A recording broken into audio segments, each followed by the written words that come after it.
Olá pessoal, eu sou a Tânia Ferrara. Eu estou aqui hoje para falar com vocês a respeito da minha experiência profissional, a respeito da minha formação. Mas antes de tudo eu queria agradecer ao professor Regis Trachtenberg, que fez o convite para estar aqui hoje falando com vocês. E aí passar então a falar um bocadinho de mim. Bom, eu sou psicóloga, fiz meu curso na UFRJ. Talvez vocês já saibam, mas só para fazer um resumo. O curso de psicologia, no curso de psicologia a gente pode fazer o curso de licenciatura, de bacharelado, de formação de psicólogo. E geralmente assim que a gente entra, é dada a opção de iniciar pelo bacharelado. Então o curso de bacharelado ele dura 4 anos. Posteriormente, após concluir o bacharelado, você pode fazer a licenciatura. Isso não é tão formal, tão quadrado. Às vezes algumas pessoas começam a puxar algumas unidades curriculares, algumas disciplinas e já fazer a licenciatura um pouco antes. Mas geralmente assim, 4 anos de bacharelado, 1 ano adicional você faz a licenciatura e quase que em paralelo também uma boa parte do bacharelado serve de base ou é o nosso ciclo básico para depois também desenvolver a formação como psicólogo. Então, de modo geral, a gente consegue fazer o bacharelado em 4 anos e no 5º ano a gente pode concluir a licenciatura e a formação de psicólogo. As exigências para fazer todas essas formações são um bocadinho diferentes. Quando a gente conclui o bacharelado, é permitido, legalmente permitido, que nós possamos fazer investigação. A licenciatura nos permite dar aula para o ensino médio. Então, cada vez tem menos, é menos oferecido, mas a gente pode dar cursos de ensinar psicologia para o ensino médio. E você só pode ser um profissional que exerça clinicamente a psicologia fazendo a formação e também é a formação que depois permite você avançar e se especializar e se qualificar cada vez mais por uma pós-graduação, uma especialização, um mestrado ou um doutorado e depois você avançar mais na área acadêmica. A princípio, um psicólogo ele se preocupa com a promoção do bem-estar das pessoas. Então, genericamente, em qualquer especialidade da psicologia, estaríamos preocupados nisso, em como, dentro do contexto que eu estou atuando profissionalmente, eu posso favorecer ou permitir ou incentivar a promoção do bem-estar e não importa o nível que esse bem-estar exista, se é possível aumentar ou ampliar esse bem-estar de alguma forma. Isso a psicologia, de modo geral, pretende fazer, é uma das nossas essências, a essência da nossa profissão, um dos nossos compromissos profissionais. Agora, cada uma das especialidades acaba se empenhando mais em determinados focos, se concentra em alguns aspectos. E daí começam as diferenciações e as especialidades das áreas. Então, quando se atua, por exemplo, vou dar um exemplo, clinicamente, e a gente está num contexto de consultório, o foco vai ser a promoção da saúde mental, do equilíbrio, de uma maior satisfação, de uma maior integração no dia a dia, na vida do dia a dia, no cotidiano, e bem-estar, a pessoa ter bem-estar com a própria vida, né? Isso parece, a gente falando assim resumido, parece simples, mas não é porque para uma pessoa bem-estar é diferente de outra, os contextos são diferentes, então assim, não existe um único caminho. Em inglês a gente fala, não existe one best way, e não existe, do que é esse bem-estar. Então ela é uma realidade construída por cada uma das pessoas e é muito importante o psicólogo ter um bom preparo para também não tentar impor o que é o bem-estar dele ou o que ele gostaria que fosse um bem-estar. Quer dizer, ele ajudar aquela pessoa realmente que está chegando ali no contexto de um consultório a descobrir e atingir o que é bem-estar para ela no contexto de vida dela. Então, assim, isso é um exemplo da clínica. Agora, por exemplo, eu posso falar um bocadinho mais da área da psicologia do trabalho e organizações de recursos humanos. Então, um psicólogo que atua nessa área, que é a área que eu me especializei mais, ele vai estar preocupado em promover o bem-estar nos ambientes de trabalho, que é muito comum que sejam organizações ou empresas. E, parecido com o que a gente falou antes, mas guardada as diferenças, dentro de uma empresa, cada empresa vai ter uma cultura própria, vai ter valores, vai ter uma missão, vai ter objetivos e vai ter metas e o próprio produto e o próprio negócio que essa empresa pretende desenvolver ele é diferente de empresa para empresa. E o psicólogo que atua nesses contextos precisa conhecer muito bem a realidade dessa empresa, o que ela pretende, para também facilitar a escolha dos profissionais que chegam. Então a gente atua no recrutamento, na seleção dos profissionais. Para isso existem testes psicológicos específicos. Algumas organizações escolhem não usar testes, mas existem avaliações tanto com métricas ou com medidas mais com números, com testes, com dados quantitativos ou com dados mais qualitativos, entrevistas, a interpretação do que as pessoas falam. Então, assim, podem ser feitas medidas mais quantitativas ou qualitativas. As pessoas são selecionadas e também depende de empresa para empresa, podem ter iniciativas de integrar essa pessoa na empresa, podem ter os projetos de socialização organizacional, dado um tempo de experiência. Cada empresa tem um modelo de avaliação de desempenho para acompanhar o desempenho desses profissionais. Avaliado o desempenho, também existem modelos diferentes e formas diferentes de dar retorno para as pessoas, de dar feedback para essas pessoas, de ajudá-las a compreender no que elas podem melhorar. Claro que existem algumas organizações e algumas empresas que estão mais preocupadas em investir nisso, em dar feedback, em qualificar as pessoas e prepará-las. Outras estão menos preocupadas com isso.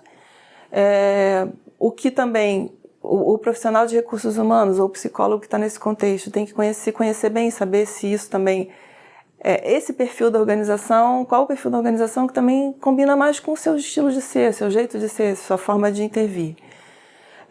Também esse profissional psicólogo com formação em psicologia que pode desencadear uma série de intervenções na organização. A parte das intervenções organizacionais é uma parte imensa.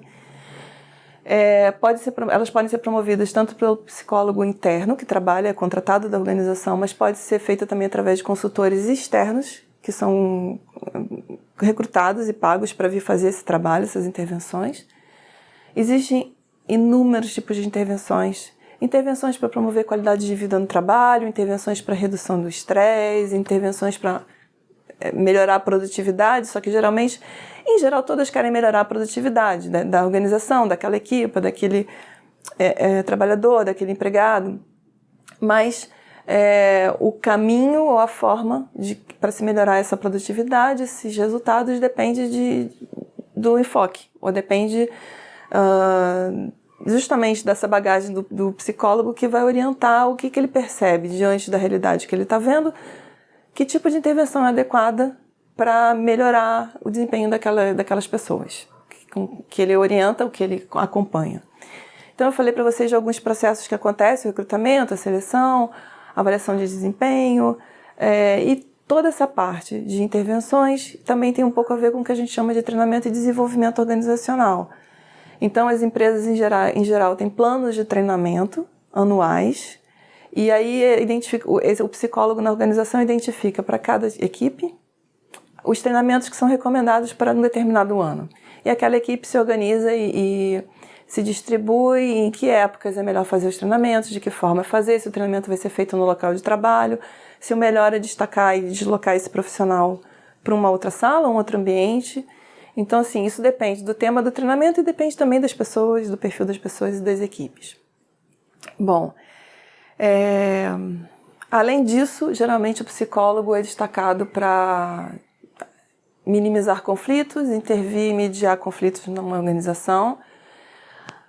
Muitas vezes isso pode não estar explícito na descrição da função, e aí a gente tocou no outro assunto que é bastante trabalhoso para o psicólogo, mas que é muito importante de ser feito, que é ele se envolver com a descrição da função de todos os perfis de profissional, inclusive o próprio. E aí eu vou voltar na história que eu falei da mediação. Então, assim, dentro dos perfis que existem de trabalhadores numa organização, o perfil profissiográfico de cada função, é muito comum no perfil do psicólogo, justamente pela formação, ser atribuída a ele a função de mediar e de intervir em situações de conflito.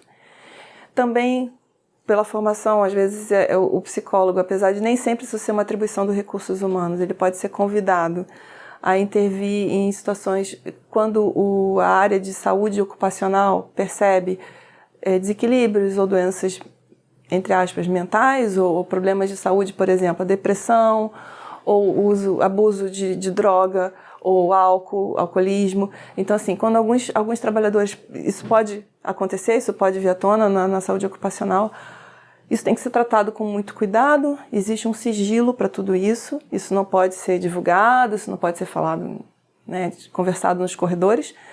Existe todo um respeito para tratar da situação, mas ele pode ser convidado como profissional não só de recursos humanos, mas também como psicólogo, a poder dar um acompanhamento, uma atenção diferenciada ou mais concentrada, com mais cuidado, com mais atenção para aqueles trabalhadores que possam apresentar alguma dificuldade ou algum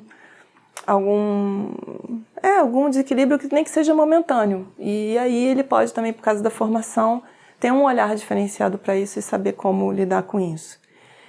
Bom, eu falei para vocês então de uma especialidade, e eu acho que existe uma outra muito interessante que a gente no Brasil às vezes tem pouca oportunidade de desenvolver, que é o psicólogo investigador ou pesquisador. O psicólogo fazendo pesquisa tem toda uma área muito vasta de investigação, porque ele pode fazer pesquisa na área clínica, ele pode fazer pesquisa nessa área que eu comentei antes, de psicologia do trabalho, organizações de recursos humanos, ele pode fazer pesquisa em psicologia cognitiva, comportamental, ele pode fazer todas aquelas especialidades da psicologia, sempre tem margem para se desenvolver pesquisa. E cada uma dessas especialidades geralmente tem métodos e técnicas mais apropriadas para cada uma delas. Então, se vocês lembrarem, se vocês conhecem um pouquinho, ou se vocês não forem se informar sobre isso, mas, por exemplo, na área clínica existe uma linha que é a psicanálise. E uma das pessoas que desenvolveu muita pesquisa, realmente foi um pesquisador muito sério na área, foi o próprio Sigmund Freud. O Freud, o método que ele usava era o estudo de caso, que é uma metodologia qualitativa. Então, assim, por causa do método que ele usava, muita gente questiona o que ele fez ou os achados dele, porque ele usava metodologia qualitativa, mas ele conseguiu incríveis achados e grandes descobertas que até hoje têm ajudado muitas pessoas. Em outras áreas, por exemplo, o Piaget. O Piaget também fez estudos de caso, a área dele é outra, ele estudou a psicologia do desenvolvimento. Então, ele observava muito as crianças em diversas fases e estágios de desenvolvimento. Começou até em casa com os próprios filhos, com as crianças, e ele foi acompanhando esse desenvolvimento. Só que além do estudo de caso, ele fazia alguns testes, algumas provas. Então, assim, ele usou a metodologia do estudo de caso, que é qualitativa, mas também já começou a associar alguns testes que a gente chama de empíricos, que são testes realizados na realidade, mas que exigem um certo rigor científico na hora que você registra as informações, para que você possa comparar e ir tirando conclusões ao longo do tempo. Então, essa foi a metodologia e o método que ele usou.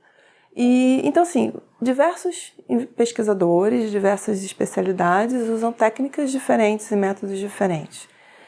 Mesmo, por exemplo, voltando a falar na área da psicologia do trabalho e organizações, é uma área que você pode usar métodos qualitativos e quantitativos. E aí o que a gente fala é que a gente pode, inclusive, fazer uma coisa que é triangular. Triangular ou triangulação é quando você usa, no mínimo, 3 recursos diferentes. Então, por exemplo, você quer estudar um determinado assunto, vamos dizer que seja bem-estar no trabalho, satisfação no local de trabalho. E você vai e constitui, organiza suas ideias da seguinte forma. Primeiro, você entrevista as pessoas. Prepara um roteiro de entrevista e depois aí você vai ter que definir se você quer perguntas abertas, perguntas fechadas, mas isso é uma outra história. Mas prepara um roteirinho para você não chegar lá e ficar meio perdido. Se organiza as tuas ideias, sistematiza o que você quer, procura ser bastante objetivo, porque as pessoas têm pouco tempo, então geralmente você tem que se focar e focar no que você quer saber, e coloca as suas perguntas para essa pessoa. Toma nota, dependendo do caso você vai negociar com essa pessoa se você pode gravar, se não vai gravar, dependendo do assunto, a pessoa às vezes não vê problema nenhum, outras vezes ela não vai querer gravar, então você tem que ter os seus recursos, toma nota, anota os pontos principais e registra aquela entrevista. Todas as entrevistas sempre têm que ser transcritas, é bastante trabalhoso. Geralmente existe um cálculo que nem sempre é muito preciso, mas a gente sabe que para 1 hora de entrevista gravada você pode levar de 8 a 10 horas de transcrição. Então vocês veem que é bastante trabalhoso. E depois você tem que ter outras técnicas e outros recursos para você analisar aquilo que você transcreveu. Então existem técnicas, vou dar um exemplo chamado análise do discurso, que você analisa tudo aquilo que foi colocado. Então, vocês percebem que usar entrevista, analisar dados de entrevista são trabalhosos, mas é uma informação muito importante, porque você consegue ter um acesso à informação com profundidade. Você também pode, aí vamos para um segundo método, aplicar testes psicológicos e aplicar questionários, que se transforma, a gente consegue por técnicas estatísticas transformar aquilo em números, fazer análises estatísticas, testes que já estão bastante desenvolvidos e são bastante conhecidos a forma de aplicar e de se analisar, e dali tirar informações através de método quantitativo, mas que também são interpretadas e se somam com aquela informação que você pode ter, por exemplo, de uma entrevista. E além disso tudo, você pode usar um terceiro método, que é uma observação, ou N outras possibilidades. Vou ficar no caso da observação, que é você acompanhar o dia a dia, às vezes, de um profissional. Você perguntar se você pode ver como é um dia a dia dele, você observar ele desempenhando o trabalho dele e você tomar notas e registrar os pontos principais desse dia a dia. E no final você faz a triangulação, você olha para esses 3 métodos e observa aquilo que você conseguiu captar da aplicação desses 3 métodos e você vai desenvolvendo e elaborando as informações que você precisa no teu projeto. Então, assim, isso é um exemplo de pesquisa na área do trabalho, por exemplo. Mas tem outras formas de você enriquecer, de você tornar esse projeto mais rico ainda. Você pode fazer o mesmo método num país e em outro país, ou numa profissão em outra profissão. Por exemplo, você comparar a realidade de um advogado com a realidade de um médico, ou a realidade mais próximos ainda, a realidade de um médico e de um enfermeiro no mesmo hospital. Ou, se o interessante não é comparar as profissões, você está interessado em comparar o desempenho de organizações. Então, você vê médicos de um hospital, médicos do outro hospital. Então, você pode testar vários cenários diferentes para aprofundar a informação e chegar na informação que você está procurando. Queria falar para vocês sobre a questão um pouco do desenvolvimento, meu desenvolvimento profissional. Eu me formei e imediatamente quando eu acabei a graduação, eu optei por ir para o mercado de trabalho e comecei a atuar como consultora de recursos humanos, que foi uma experiência muito bacana, muito válida, e na prática a gente consegue perceber vários conceitos que a gente tem estudado, né, um pouco mais do ponto de vista teórico, acadêmico, e você vê acontecer na prática, e por isso a experiência do mercado foi muito importante. Antes de chegar na consultoria propriamente dita de recursos humanos, na fase de conclusão da graduação, eu fiz um estágio bastante longo, foram mais de 1.000 horas em recursos humanos. Eram técnicas de reengenharia e renovação de uma organização. Também fiz estágio em psicologia educacional. Eu fiz 3 estágios em escolas, justamente em psicologia do desenvolvimento, em psicologia da educação, por causa da formação da licenciatura que eu também fiz. Então, assim, quando eu terminei, eu fiquei pensando para qual área que eu ia e logo comecei a fazer os projetos em consultoria de recursos humanos. Fui me especializando em treinamento e desenvolvimento, que, curiosamente, também é um bocado próximo da área de educação, porque a gente está investindo na educação das pessoas que trabalham, que estão nos locais de trabalho. Então, para mim, foi um desenvolvimento, eu achei muito lógico, muito coerente, aplicar o que eu sabia um pouco de psicologia da educação, junto da psicologia das organizações e do trabalho, no treinamento e desenvolvimento. Então, eu trabalhei aí por algum tempo e depois senti necessidade de fazer uma especialização. Fiz uma especialização em gestão das organizações. Foi também interessante e um pouco curiosa, posso falar, porque o enfoque não era tão psicológico. Foi um curso de especialização que, por ser gestão das organizações, primeiro eu tinha colegas que eram da área de administração, de direito, de contabilidade, e a temática ampla dessa especialização era mais voltada para gestão e para administração. Então, e cada um com a sua formação profissional aproveitava mais, aprofundava mais uma parte específica da gestão das organizações. Depois de um tempo, eu continuava tendo uma necessidade de ter mais informação, de me qualificar mais, e com isso ter mais preparo para lidar com os desafios profissionais que apareciam. Então, também através de um amigo, me sugeriram tentar fazer o mestrado. Por que você não avança? Vamos para frente, vamos evoluir, vamos tentar então experimenta fazer o mestrado. De repente o mestrado pode trazer algumas experiências interessantes. E teve a sugestão de eu me candidatar a um mestrado que ele era no exterior, ele era na Europa. Esse mestrado também dá a oportunidade de você se candidatar a uma bolsa. São 2 processos diferentes, você se candidata ao mestrado e à bolsa. Essa bolsa era uma bolsa concedida pela União Europeia. E na época que eu fiz o processo seletivo, eu me candidatei para as 2 coisas e consegui, fui bem sucedida. O mestrado que eu fiz, ele tem dupla titulação. Então, a minha home university foi Coimbra, em Portugal, e a minha host university foi Bolonha, na Itália. Na verdade, na Itália eu fiquei numa cidade um pouco menor que Bolonha, que se chama Cesena, mas é onde fica o campus da Universidade de Bolonha, de psicologia. Bom, e na época do mestrado, o tema que eu pude investigar, que é assim, os professores oferecem uma série de linhas de investigação que já são aquelas que são o foco de atenção, para aquelas que eles têm experiência em orientar, porque eles se sentem mais seguros, têm mais informação, então é mais bacana da gente também alinhar um pouco com os projetos deles. É claro que a gente vem com os nossos anseios, as nossas vontades, e em geral eles são bastante receptivos e abertos a ouvir o que é que você gostaria de investigar e tentar fazer uma soma e a gente juntar com o que eles já conhecem. Às vezes é possível, às vezes não é. E felizmente, nesse caso, a linha da minha orientadora era a responsabilidade social.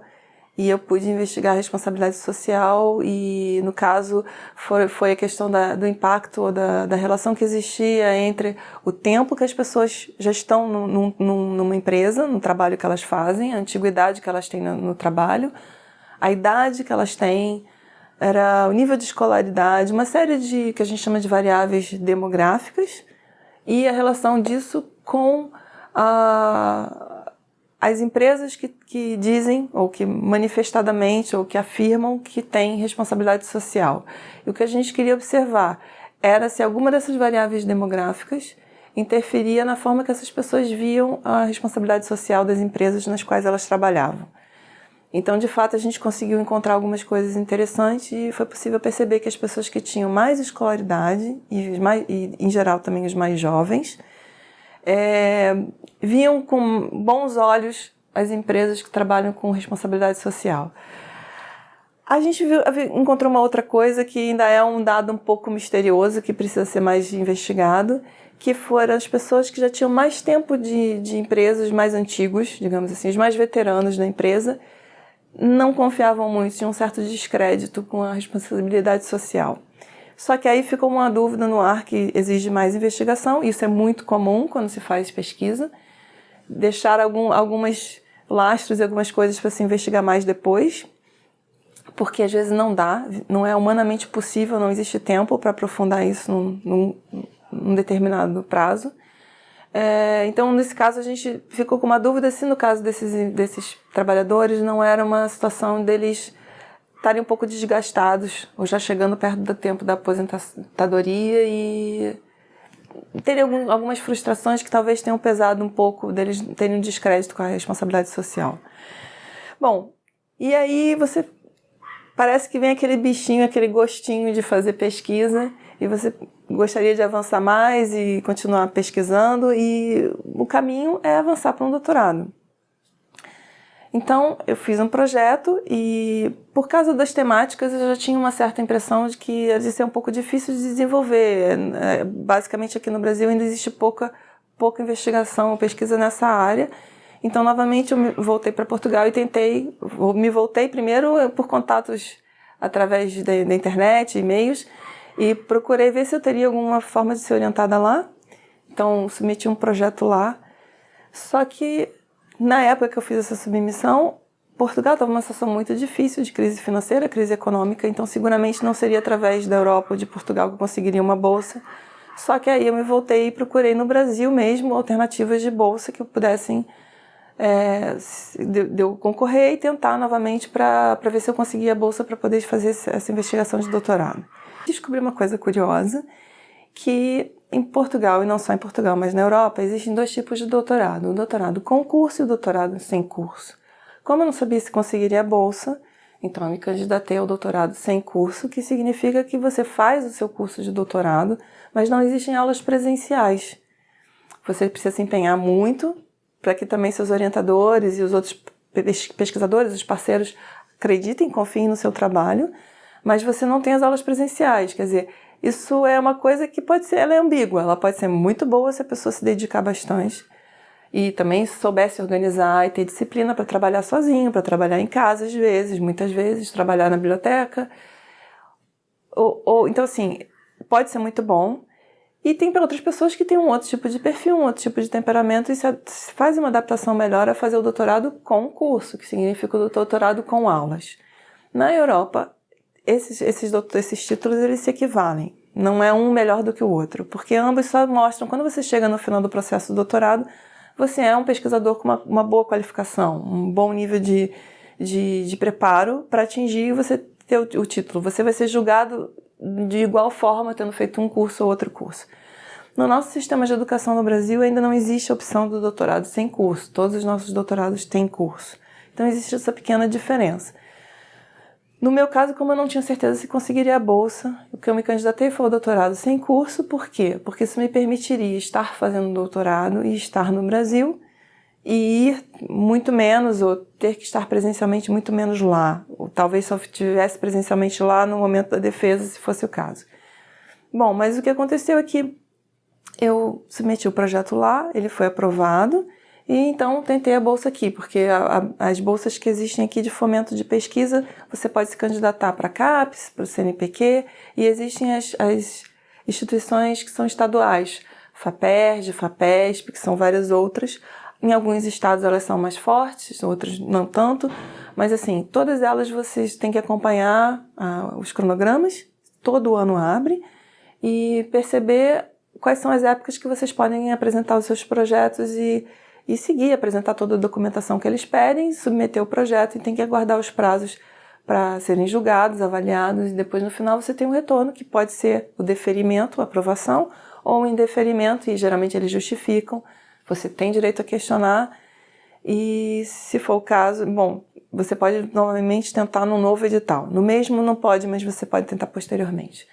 Enfim, das opções que tinham naquele momento, a CAPES ou o CNPq exigiam, dos documentos que era exigido era o projeto aprovado previamente. Então eu precisava ter a aprovação da instituição que ia me acolher, eu já tinha na Universidade de Coimbra, consegui ter a aprovação. Então, submeti o projeto aprovado e com todos os documentos.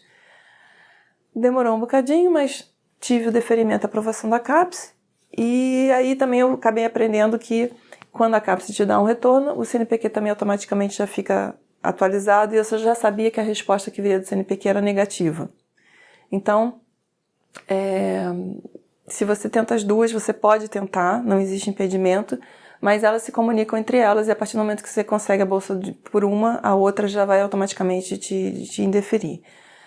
Eu acho que nessa história, nesse percurso que eu estou comentando com vocês, um ponto que vale realmente a pena vocês estarem atentos é que a gente tem uma lógica de imaginar ou de entender que você só pode fazer tudo isso e tentar isso tudo estando inscrito ou trabalhando numa instituição de ensino superior no Brasil. Ou seja, você sendo professor de uma universidade estadual ou de uma universidade federal ou mesmo de uma particular, dentro de algum projeto, inserido dentro de algum projeto que já exista de doutorado. E não é assim. Você pode sozinho tentar o seu projeto. Então, assim, acredite nas suas ideias, porque muitas vezes vocês podem conseguir desenvolver projetos fantásticos e que simplesmente ainda não foram concebidos e não estão sendo desenvolvidos dentro dos programas que já existem. Então, assim, transforme às vezes uma condição que pode não ser lá muito boa, de você estar sozinho, de não estar inserido numa instituição, transforme isso numa vantagem para você, no sentido de desenvolver uma coisa altamente criativa, porque ela muitas vezes pode ser acolhida, às vezes ela não é acolhida na nossa vizinhança, no nosso bairro, no nosso estado aqui muito perto da gente, onde a gente até gostaria às vezes de estar, mas às vezes tem um outro país, como foi o caso, ela pode ser muito bem recebida essa ideia e você poder desenvolver o teu projeto, que foi o caso. E aí eu fui para Portugal e tive a bolsa de doutorado pleno no exterior, então eu fiz um curso de 4 anos lá e pude desenvolver a investigação sobre o trabalho digno, que é uma coisa que eu gosto muito, me motiva muito, e experimentar outras coisas ainda interessantes. Por exemplo, a nível internacional de pesquisa, hoje em dia existe em ciências sociais, e especialmente em psicologia, existe um modelo de tese que a gente pode organizar por artigos. Então, você vai desenvolvendo o teu curso, fazendo a tua formação e publicando os resultados que você já tem. Você pode começar com artigos conceituais, se não tiver dados empíricos. Depois que você tem dados empíricos, você começa a publicar artigos empíricos.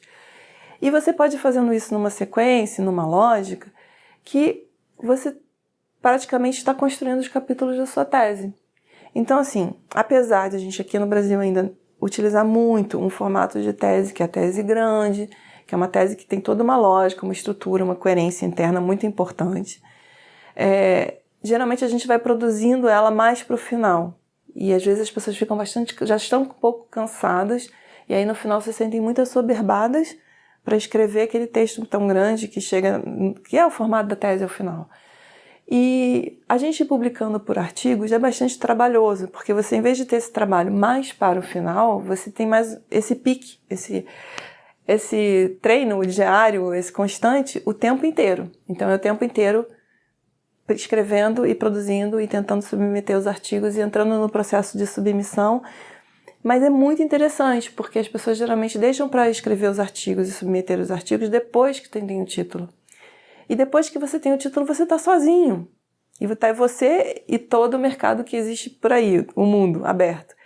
E o interessante de ter feito isso durante o processo é que, de certa forma, talvez até tenha cansado mais e sobrecarregado mais os meus orientadores, mas eu tinha os orientadores.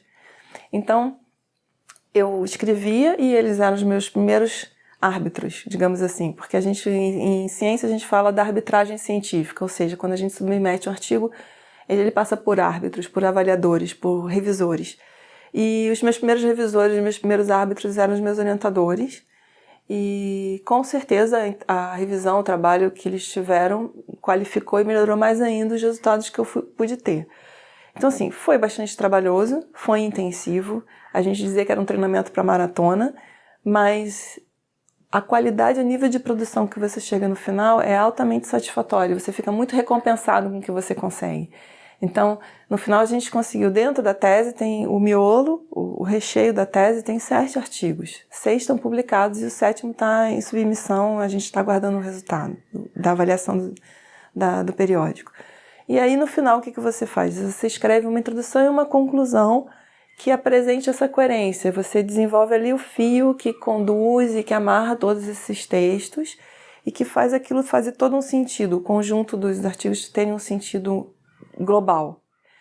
Então, assim, também sei por colegas que estão fazendo a formação aqui ou já estão atuando aqui no Brasil, que não é um formato muito comum ainda no Brasil. As pessoas têm um certo estranhamento para usar esse formato, mas ele é um formato perfeitamente aceito, academicamente falando, a nível internacional.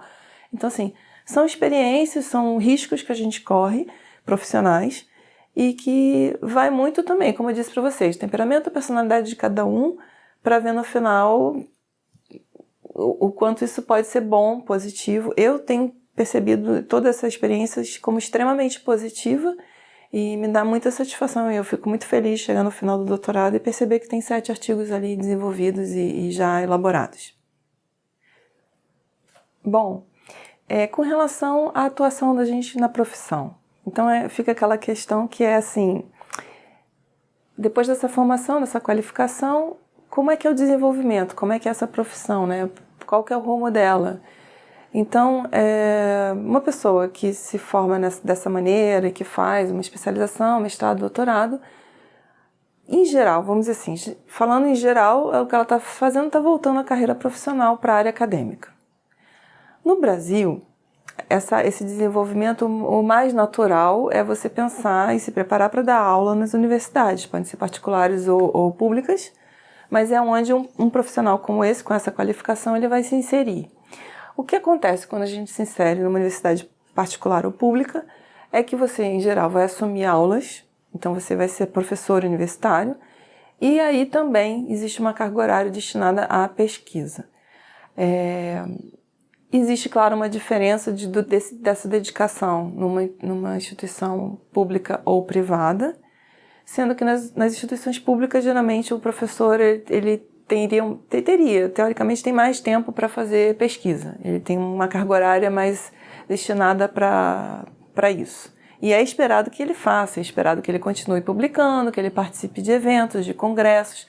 Então, existe toda uma função desse profissional que é de disseminar conhecimento, de apresentar as informações que ele já recolheu e, ao mesmo tempo, continuar produzindo novas pesquisas. No Brasil, ainda não existe uma legislação específica para pesquisador. Então, a pessoa que, por exemplo, no meu caso, eu fui bolsista por 4 anos. Então, a minha condição é pesquisadora. Sou psicóloga, mas sou pesquisadora. Eu não tenho uma... Dentro das ocupações profissionais no Brasil, não existe a ocupação profissional do pesquisador. Isso não é uma ocupação reconhecida legislativamente ou por lei, pelo direito do trabalho. Então você tem que ter alguns cuidados. Se você quiser, por exemplo, se você está preocupado com a sua depois aposentadoria, sua previdência particular, né, para você depois se aposentar e ter uma condição um pouco mais estável, você precisa recolher os seus impostos, você que deve pagar, isso não é recolhido da sua bolsa. Então, assim, são alguns cuidados que você precisa ter.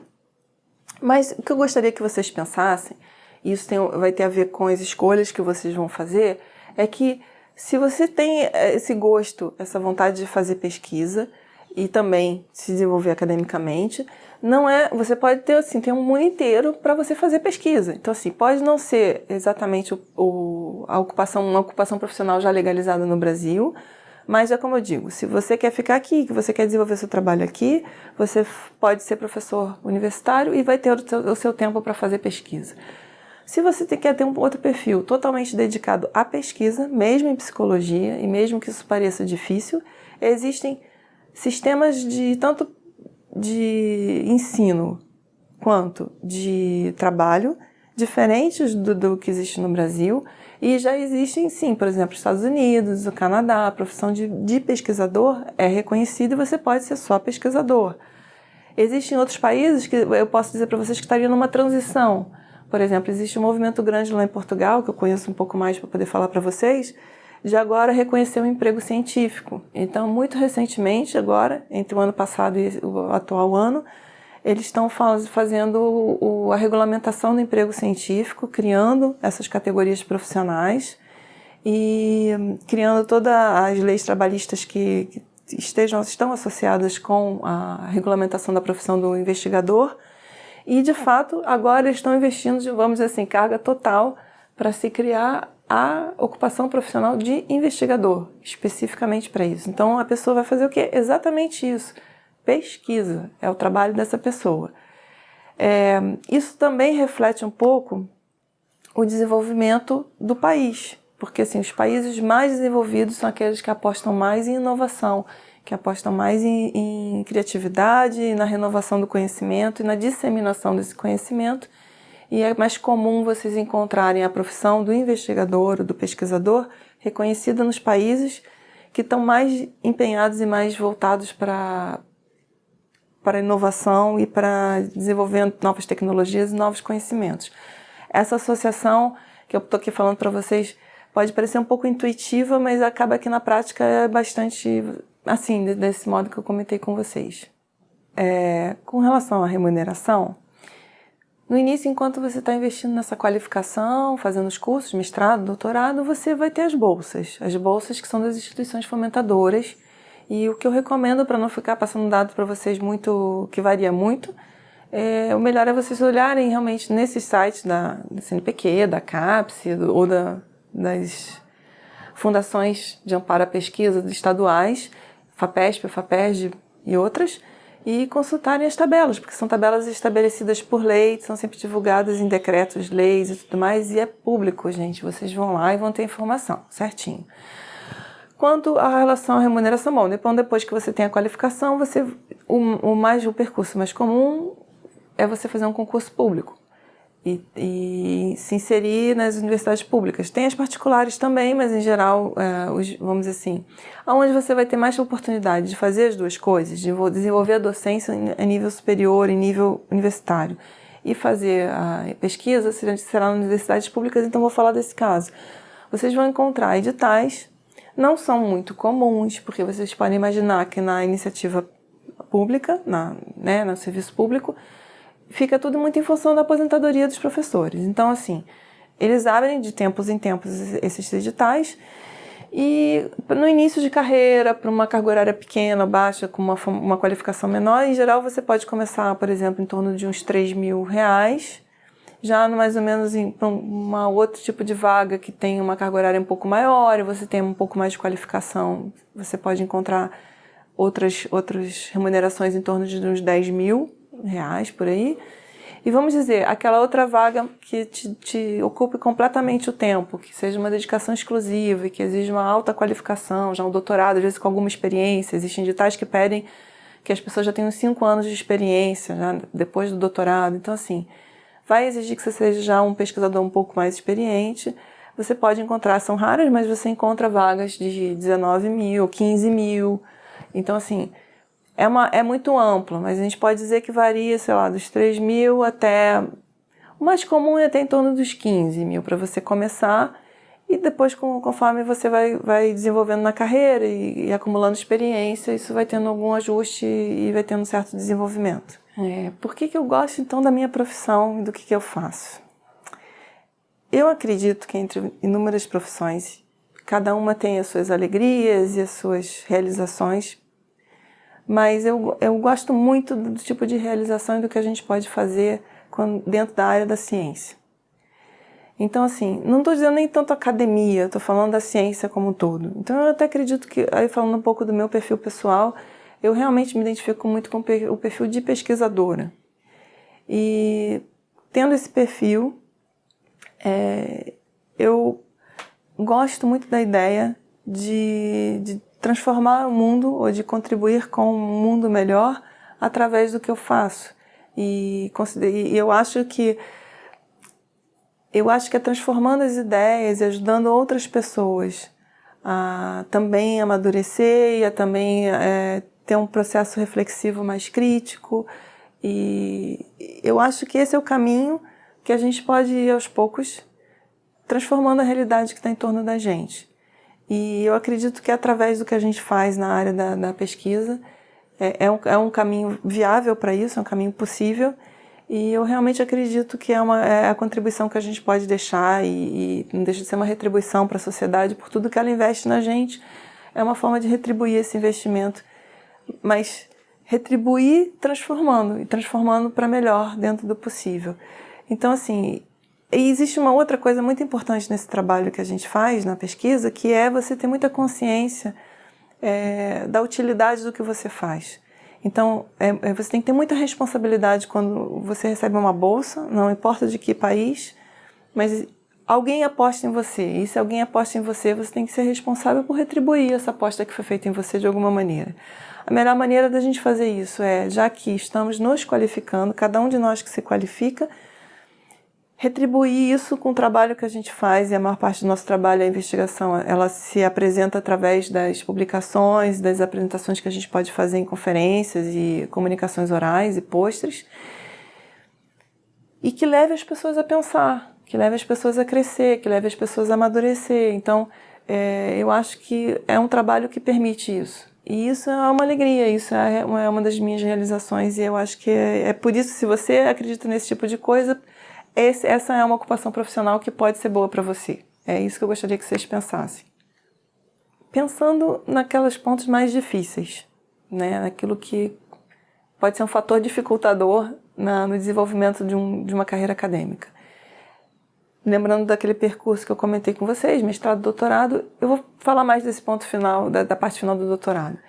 Tem 2 pontos que eu me concentraria para vocês terem atenção, que é a gestão do seu tempo, e principalmente de saber que você vai ter que fazer muita coisa sozinho. Então, assim, é um trabalho muito solitário. Isso não pense que é ruim, só que é solitário. Falando friamente, é isso mesmo, entende? Então, assim, tem que ter muita sua iniciativa pessoal. Isso envolve bastante disciplina, organização. Como você já está num nível de qualificação bastante elevado, digamos assim, também as pessoas que interagem com você, os seus, tendo ou não tendo pares, que eu quero dizer colegas que também estejam fazendo doutorado, mas com certeza tendo orientadores, essas pessoas são profissionais também muito sérios, muito ocupados, e eles vão dar aquelas linhas gerais, as orientações gerais, e você que tem que caminhar pelas próprias pernas. Então, assim, você vai ter que fazer muito trabalho sozinho. E para você conseguir fazer isso, você vai precisar de organização e disciplina. E aí eu só acrescento mais um tempero nisso tudo, que é estudar muito, ler muito. E pegando o jeito de sistematizar isso que você está lendo. Então, se vocês tiverem a oportunidade de aprender técnicas de estudar, técnicas de resumir, mapas de ideias, mapas cognitivos, tudo que te ajude a resumir ideias em formas de esquemas, de ideias, que traduza aquelas ideias para de alguma forma visual, esquemática, que também te dê, assim, boas ideias e bons insights, assim, sabe, aquela luzinha, aquela sensação de eureka. Às vezes, quando a gente associa tanto ao texto que a gente redige, imagens visuais, isso pode ajudar a gente no desenvolvimento das ideias. Então, assim, enriqueça o seu trabalho com isso, mas isso depende de realmente você sentar, ter um tempo reservado para se concentrar no que você está fazendo e ler muito. Ler muito e às vezes não só da sua área. Ter a cabeça aberta e procurar desdobramentos e desenvolvimentos daquela sua ideia que também tem a ver com outras áreas, porque aí você vai atingir verdadeiros insights, verdadeiras ideias criativas e inovadoras. São percursos que são difíceis, são percursos assim de maratonista mesmo. Então, assim, como pouca gente faz esses percursos, se você fizer, você faz um percurso diferente, mais rico, e que eu acho que vale a pena. Sobre o processo da escolha da minha profissão, antes de fazer psicologia, eu iniciei pela física. E eu me candidatei, passei no concurso vestibular, na época a gente fazia o vestibular, comecei a fazer a física na UFRJ, que é um universo muito interessante, muito rico. Mas eu tive uma ideia, que é até uma coisa engraçada, seguindo aí tudo que a gente está falando, eu tinha uma impressão que os professores da física, eles eram muito solitários. Então eu via eles trabalhando nos gabinetes, naquele contexto, naquela época da minha vida, eu pensava assim, será que eu vou ser uma pessoa feliz quando chegar na função, por exemplo, que eles têm, de ser uma professora universitária? E às vezes eu acho que eles trabalham tão sozinhos e achava aquilo não me agradava muito essa ideia. Então, assim, ao mesmo tempo, aquela questão que eu comentei anteriormente sobre a questão de fazer investigações que fossem úteis, importantes e que remetessem para o bem-estar das pessoas, isso era uma questão que me inquietava e que eu achava que era importante. Se vocês me perguntassem se eu acho que a física faz isso, ela faz isso. Mas eu acho que ela faz de modo que, às vezes, demora um pouco mais para chegar nas pessoas, no dia a dia das pessoas. E essas foram questões que começaram a me inquietar naquela época. E cada vez mais as reflexões que envolviam como ajudar mais as pessoas, como tornar o dia a dia das pessoas melhor, como eu comentei com vocês, de fato, parece que naquela época, justamente que eu comecei a questionar isso e pensar nessas coisas, eu fui me alinhando bastante com o que é a essência da psicologia. E foi por causa disso que eu comecei a procurar e refiz, vamos dizer assim, revisei ou reciclei as minhas ideias a respeito dos meus planos, do que eu pretendia fazer profissionalmente, e tentei o vestibular para psicologia, passei para a mesma instituição, que foi a UFRJ. Se eu tivesse passado para outra, talvez eu tentasse levar os dois cursos ao mesmo tempo, mas a UFRJ não permitia que eu fizesse os dois cursos ao mesmo tempo. Eu tive que fazer a escolha de fato. E no final, eu fiz 2 anos e meio de física e tive que trancar o curso para poder fazer o de psicologia. Eu acredito que foi uma boa escolha. E considerando depois também os desdobramentos, essa questão do mestrado, do doutorado e todas as ideias que eu consigo desenvolver e fazer agora no doutorado, talvez é uma coisa curiosa, talvez eu tenha resgatado no doutorado a minha vertente de pesquisadora que veio lá da física. Então, no final, com o doutorado, eu junto um pouco a minha veia acadêmica e de pesquisadora, mas voltada para o bem-estar das pessoas. Então, agora, no final, depois desse longo percurso, eu consegui juntar as coisas que eu sinto como relevantes e que tem a ver com os motivos pelos quais eu escolhi esse percurso. Bom, sobre as características ou perfil de um profissional para fazer esse trabalho, ter essa ocupação profissional de psicólogo, Eu não diria que existe um perfil assim muito pré-formatado, muito certinho, mas existem algumas características que são boas, importantes, que te ajudam a fazer uma boa escolha. Então, se você tem essas características, tem chances de ser uma boa escolha para você, a psicologia. Por exemplo, primeiro, gostar de gente. Se você gosta de gente, você tem aquele olhar de querer ouvir as histórias das pessoas, querer perceber o contexto nos quais elas vivem, por que elas vivem, por que elas fazem as coisas das formas que elas fazem. Então, assim, essa curiosidade é uma coisa que você deve levar em consideração se você pensa, se está pensando ou avaliando a possibilidade de fazer psicologia. Além de gostar das pessoas, querer ajudá-las, querer tornar a vida dessas pessoas melhor de alguma forma, ou também, se quiser fazer um outro raciocínio, não gostar de ver pessoas sofrendo, ou na iminência de ver pessoas que têm algum tipo de sofrimento, você perceber que existe algum recurso dentro de você que pode minimizar, diminuir ou eliminar esse sofrimento para as pessoas. Então, assim, se você percebe em você alguns pensamentos desse tipo, considere a psicologia como talvez uma opção para você, uma carreira que possa ser interessante. E existem algumas outras características que estão ali meio que no limite, na fronteira com outras profissões, por exemplo. Acho que existem alguns temas que são cada vez mais presentes no dia a dia da gente, por exemplo, a cidadania, a responsabilidade social.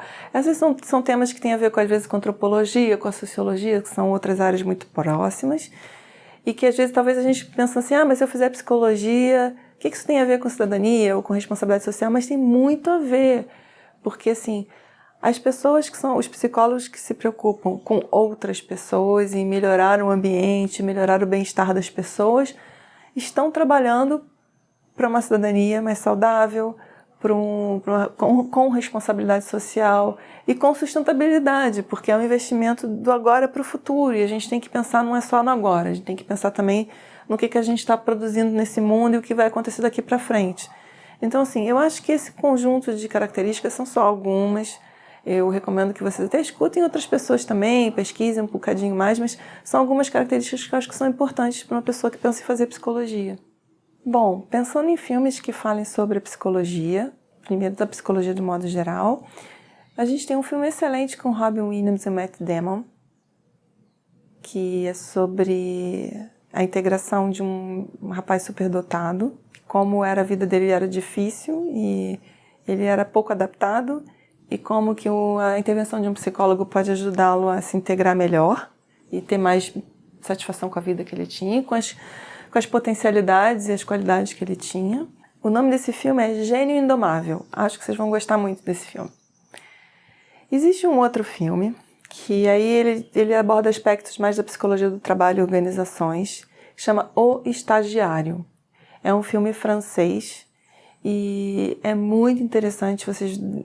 Talvez ele não tenha passado em circuito comercial aqui, mas procurem aí naqueles recursos que a gente tem na internet, de repente no YouTube ou outros por aí, O Estagiário, e é muito interessante.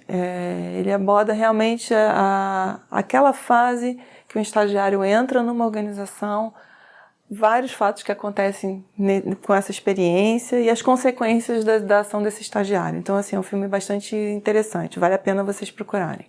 E agora eu me lembrei de um terceiro filme muito interessante, que é o Freud Além da Alma. E ele é interessante por várias razões. Porque mostra o desenvolvimento, conta a história do Freud. É um filme antigo, ele deve ser de mais ou menos de 1968. E acho que é 68, mas é da década de 60. É preto e branco, então vocês vão ter que ter muita disposição, porque às vezes as pessoas ficam com um pouquinho de sono assistindo, mas ele é muito interessante, porque conta a história dele, não só com os fatos históricos que marcaram essa história, mas também com um pouco do olhar dele sobre esses fatos. E também mostra a importância do rigor científico, da seriedade que a pessoa tem que ter com o que está querendo fazer, com o trabalho que está sendo desenvolvido e como era importante aquele rigor e a seriedade que ele empenhou, que ele colocou no trabalho dele para que ele realmente conseguisse ter o desenvolvimento profissional que ele teve. Claro, eu só coloco uma pequena ressalva que assim, ele é voltado não só para um psicólogo, mas para um psicanalista, mas eu acho que vocês podem aproveitar muito assistindo esse filme. Se você quer saber mais, se informar mais sobre a psicologia, eu acho que existem 2 momentos. Um momento inicial que você procura informações de um modo amplo, geral, sobre a psicologia. Para isso você pode procurar sites na internet, procurar o conselho, tanto os conselhos regionais quanto o Conselho Federal de Psicologia. Uma coisa que as pessoas às vezes deixam para fazer muito tarde na profissão, que pode ser interessante, é procure no Conselho Regional de Psicologia local o Código de Ética da Profissão, que é um livro pequeno, é uma leitura assim rápida, mas é sério e vai exigir bastante reflexão de vocês, mas vocês vão ter contato com aqueles valores essenciais e fundamentais da profissão, porque os códigos de ética são elaborados justamente por muitas assembleias de muitos psicólogos discutindo a própria carreira, a profissão. Então, pode ser uma leitura interessante para vocês. Geralmente, eles são dados gratuitamente nos conselhos regionais. Então, procure o Conselho Regional da sua cidade, entre em contato por e-mail, veja se eles podem mandar por correio, às vezes podem. E também, se vocês quiserem, tem um PDF disponível no site do próprio conselho. Quer dizer, procurando pelo conselho, é só fazer uma busca pelo índice, vocês devem ter lá o código disponível. Eu acho que essa busca vai trazer muitas informações interessantes, uma busca ampla na internet. Se vocês puderem, também podem fazer visitas nas universidades, perguntar se vocês podem conversar com um professor, com outro professor, talvez, quem sabe, até conseguir ser ouvinte de uma aula, assim, só para vocês sentirem, terem uma noção. Se informem, procurem saber aonde existem os cursos de psicologia perto da sua casa, se você quer estudar perto de onde você mora. Então, olhe as universidades que dispõem do curso, podem ser particulares, podem ser públicas. Não achem que é impossível, às vezes, para vocês. Às vezes vocês pensam assim, mas uma particular eu não posso pagar. Pesquisem bem, às vezes existem bolsas, às vezes existe trabalho voluntariado que vocês podem fazer, quer dizer, não se limitem pelas limitações que você consegue ver nesse momento. Assim, procure solução, procure alternativa, entende? Vai pesquisando. Às vezes se esgotou perto de casa, não está achando exatamente o que você quer, então procura um pouquinho mais longe, procura num outro estado, e aí vai construindo o percurso, vai tornando essa opção uma possibilidade, nem que seja aos pouquinhos, no caminho, enquanto você faz esse caminho. Então, pesquisar na internet os sites, pesquisar as universidades. Eu acho que conversar com os profissionais, se você conhece algum ou se você não conhece, também procure através dos conselhos regionais e federais, pergunta para eles, escreve para eles ou vai pessoalmente se for possível e pergunta, será que eu consigo conversar com um psicólogo? Queria fazer uma entrevista com um psicólogo. Então, assim, converse com as pessoas que estão na área. Então, isso eu estava falando para vocês que eram 2 momentos, eu acho que um é esse que é o geral, sobre a psicologia como um todo. Se você já tem uma noção dentro da psicologia, a direção que você quer, se você quer mais clínica, ou se você quer ir mais para a área da educação, juntar essa vertente da psicologia com a educação, ou se você quer para a área do trabalho, aí você pode ir se especializando. Por exemplo, você pode procurar o psicólogo que trabalha dentro de uma empresa e conversar com ele, um profissional que trabalha com recursos humanos. Ou, se a tua área é mais educação, procure nas escolas os psicólogos que trabalham nas orientações vocacionais nas escolas. Ou, se não tiver psicólogo da área de orientação vocacional, às vezes tem só um psicólogo que orienta a parte pedagógica. É uma outra atuação. Vocês podem procurar esses profissionais para conversar. Às vezes, na sua escola tem um psicólogo. E talvez vocês não tenham tido a oportunidade ainda de conversar com ele. Procura se informar, ver se tem. Pode conversar com ele. Não sobre questões psicológicas, sobre a profissão dele. Tipo, conversar, tomar um café com essa pessoa e procurar perceber qual é a opinião que essa pessoa tem a respeito da própria carreira. Então, isso tudo são formas de você enriquecendo o seu conhecimento sobre a psicologia. E eu acho que são iniciativas que você pode tomar e que só vão ajudar você na hora de você tomar a sua decisão final. Eu queria passar mais as seguintes dicas para vocês, então, que estão escolhendo a carreira agora. Eu acho que tem 2, pensando na psicologia e voltada para a pesquisa, nesse desenvolvimento acadêmico da psicologia. Tem 2 características muito importantes que eu acho que vocês deveriam se concentrar, 2 fatores, ou 2 aspectos. Estudem inglês. Não achem que quando vocês forem fazer um curso de especialização, ou no mestrado, ou no doutorado, lá, seja onde for que vocês forem fazer, vocês vão aprender inglês. Não, porque lá onde vocês forem fazer, mesmo que seja aqui no Brasil, já vai ser esperado que vocês falem inglês. Então, pratiquem inglês, leiam em inglês e escrevam em inglês, porque quando a gente fala de área acadêmica, não é nenhuma... Não estou falando isso para vocês por uma preferência minha, pelo contrário, eu, na minha história de vida, tinha muita dificuldade com o inglês. Mas o que eu aprendi nesse desenvolvimento da minha carreira, da minha profissão? Sempre tenho precisado muito do inglês. Então, assim, desenrasquem-se com o inglês, entende? Leem, conversem sobre isso, leiam muito, escrevam, tentem escrever e se desenvolver nessa área. Uma coisa que acontece, às vezes a gente acha que só ter aula, as aulas teóricas, capacitam a gente para falar bem inglês. As aulas são muito boas, são muito importantes, vão ajudar a gente a entender a gramática, a forma que a língua funciona. Mas a língua, na prática, na hora que você tem que se comunicar, ela é mais ágil às vezes do que o que a gente aprende na teoria. Então vocês têm que ter muita conversação, sim. A conversação ela é importante. Então, assim, existem sites na internet também que vocês podem encontrar para conversar em inglês e falar com inglês, além de vocês poderem falar com amigos de vocês que estão viajando ou que estão em outros países. Então, exercitem-se em inglês. Até, se vocês perguntarem, mas e até que nível que você precisa? Sintam-se bem ou fluentes para falar. Não precisa falar assim com alto nível de erudição, não é isso, mas que vocês consigam se expressar, se comunicar no inglês. E, vamos dizer, num segundo momento, tenham segurança para escrever em inglês, porque isso vai ser exigido de vocês. Os artigos precisam ser publicados e vocês vão ter que publicar não só em português, mas também em inglês. Então, o inglês é muito importante. E além do inglês, eu acho que tem uma característica que serve, acho que para qualquer profissão, mas também pensando no meu percurso de vida, eu acho que para o nosso é fundamental, que é a resiliência. É insistir, persistir, ler mais, escrever mais. Ah, mas eu fiz isso tudo e submeti o artigo não foi aceito e voltou. Ok, não foi aceito naquela revista periódica científico, então não foi para aquele, vamos ver o outro. Ah, mas também não foi no segundo. Às vezes a gente submete o artigo 5 vezes, 6 vezes, e aí ele acha o cantinho, o lugarzinho dele no mundo, e aí ele vai para frente. Vem com revisão, a gente precisa fazer as revisões, façam as revisões, melhorem. As críticas são excelentes. Geralmente as críticas que a gente recebe só melhoram o nosso texto. Então, assim, persistam. Então, assim, vocês têm confiança, estão construindo o percurso de vocês, assim, com uma ideia boa, com uma ideia que tem alicerce, tem fundamento. Apostem na sua ideia e lutem para ela se constituir, se construir, se realizar no mundo. Vale a pena.